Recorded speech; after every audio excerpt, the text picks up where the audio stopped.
বিপ্লবীদের হাতিয়ার আমার তোমার হাতিয়ার মুক্তিকামীর হাতিয়ার আলমের হাতিয়ার জনতার হাতিয়ার বাঙালির হাতিয়ার বাংলাদেশের স্বপ্ন বুনবো ইনশাআল্লাহ। সম্মানিত আমরা আজকে লক্ষ্য করছি নির্বাচন আসার আগেই তারা বলছে দাঁড়িপাল্লায় ভোট দিয়ে নাকি বাড়িতে যেতে পারবে না। তাহলে ডক্টর ইউনূসের কাছে প্রশ্ন, কিসের নির্বাচন করতে চান? কাকে নিয়ে প্রতিযোগিতা করবেন? জাতীয় পার্টিকে বিরোধী দল বানাবেন? বানান, বাংলাদেশের মানুষ জানো দিয়ে আপনাকে আবার সেই জায়গায় পৌঁছাবে।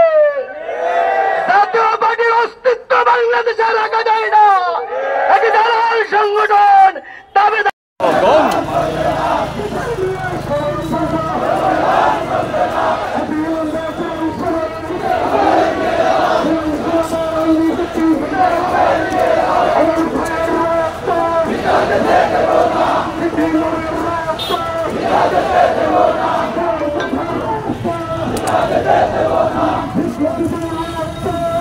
নির্বাচনে বাংলাদেশের জনগণ অংশগ্রহণ করবে না। প্রয়োজনে জুলাই যোদ্ধাদের সাথে নিয়ে আমরা এই দাবি আদায়ের জন্য রাজপথে কর্মসূচি দিতে বাধ্য হব। প্রিয় ভাই এবং বন্ধুগণ,